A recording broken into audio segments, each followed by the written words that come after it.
Hello everyone, welcome back to my channel Pooja Classes. तो कैसे हैं आप सभी? आई होप कि आप सभी अच्छे होंगे। आज की वीडियो में हम डिस्कस करने वाले हैं अपना डीएसएसबी का पीआरटी और टीजीटी का हमारा पैटर्न क्या होता है एग्जाम का, क्योंकि काफी फ्रेंड्स हैं जो कंफ्यूज रहते हैं कि पैटर्न क्या है एग्जाम का, कितने मार्क्स का एग्जाम होता है और हमारा जो मार्किंग है वो नेगेटिव है या नहीं है। तो उसी को हम आज इस वीडियो में डिस्कस करेंगे, तो वीडियो को एंड तक देखें, आपके बहुत काम का है।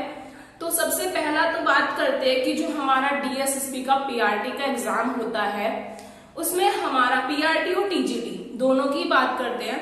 पीआरटी और टीजीटी का जो एग्जाम है इसमें हमारा नेगेटिव मार्किंग होता है।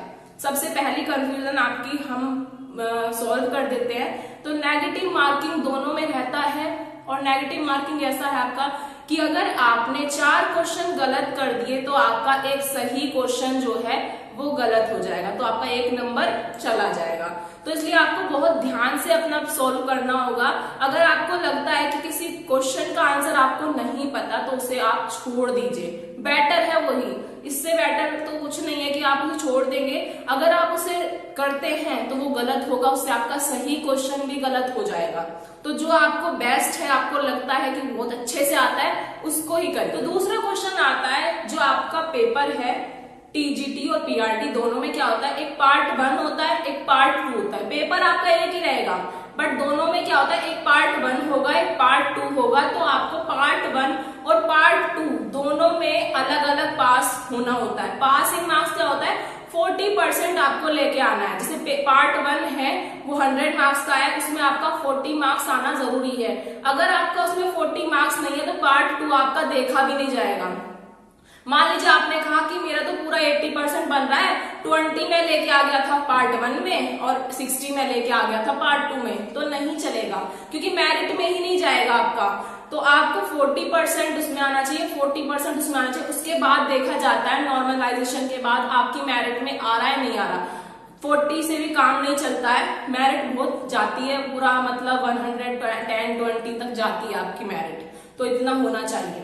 तो ये बात है कि आपको 40 तो जरूर लेके आना है दोनों में, अगर एक पासिंग मार्क्स के अकॉर्डिंग देखा जाता है। वो आपका ऊपर डिपेंड है कि मेरिट कितनी जाएगी, आपका नंबर आता है नहीं आता है। नेक्स्ट तीसरा क्वेश्चन हमारा आता है कि हमारा जो पेपर का पैटर्न है उसमें क्या आता है। तो सबसे पहले पीआरटी का देखते हैं। पीआरटी में क्या होता है कि आपका पार्ट 1 जो है, पार्ट 1 में पीआरटी में और आपका टीजीटी दोनों में, तो पेपर 1 में आपसे जो पीआरटी और टीजीटी है उसमें कुछ 5 सब्जेक्ट्स आपसे पूछे जाते हैं। तो वो 5 सब्जेक्ट्स आपके कौन से होते हैं, तो वो आपके 5 सब्जेक्ट्स हैं। मैथ्स है आपका, जीएस है आपका, रीजनिंग है आपका, इंग्लिश है, हिंदी है। तो ये 5 सब्जेक्ट आपसे दोनों पेपर में पार्ट 1 में पूछे जाते हैं। एंड आपका सेकंड पार्ट जो है, सेकंड पार्ट में आपसे पूछा जाएगा, पीआरटी में तो आपसे पूछा जाता है आपका पेडागोजी, आपका चाइल्ड साइकोलॉजी जो आप अपने पहले एग्जाम में पढ़ के आए हुए हैं, तो उसका थोड़ा एडवांस लेवल आपसे पूछ लिया जाता है। आपको अच्छे से पढ़ना होगा। अगर आपने डिप्लोमा में पढ़ा है अच्छे से तो उस बुक से भी आप इसे कवर कर सकते हैं और थोड़ा अदर बुक्स की हेल्प ले सकते हैं। तो यही आपसे इसमें पूछा जाएगा पीआरटी के सेकंड पार्ट में। नेक्स्ट आपका जो टीजीटी का है पार्ट 2, उसमें आपसे सब्जेक्ट से रिलेटेड पूछा जाता है। मान लीजिए आप एसएसटी के टीचर बनना चाहते हैं तो आपसे 100 मार्क्स में पूरा एसएसटी पूछा जाएगा। अगर आप साइंस के टीचर बनना चाहते हैं तो आपसे साइंस पूछा जाएगा, और अगर आप मैथ्स के टीचर बनना चाहते हैं तो आपसे मैथ्स पूछा जाएगा। तो वो आपका सब्जेक्ट है टीजीटी में। तो यही है दोनों पैटर्न आपके पीआरटी के और टीजीटी के। अगर कोई भी अदर कंफ्यूजन है आपको तो आप कमेंट में बता सकते हैं, मैं ट्राई करूंगी आपकी कंफ्यूजन को दूर कर सकूं। आपको समझ में आया होगा कि क्या क्या आपको करना है। तो अपनी स्टार्ट कर दीजिए तैयारी। वैकेंसी आपकी आई हुई है, हो सकता है एग्जाम आपका अभी ना हो, थोड़ा डिले करके होगा क्योंकि सिचुएशन सही नहीं चल रही है, बट आपको अपनी तैयारी शुरू कर देनी चाहिए क्योंकि टाइम लगता है प्रिपरेशन करने में भी। अगर आप 2 महीने में पढ़ के पेपर देंगे तो कभी भी पेपर नहीं निकल पाएगा। उसके लिए आपको कुछ 6 मंथ्स तो जरूर निकालने होंगे जिसमें आप रेगुलर अपने आप को 8 या 9 आवर्स पढ़ाई के दे पा रहे हैं, फिर आपके लिए जॉब आपकी पक्की हो जाएगी।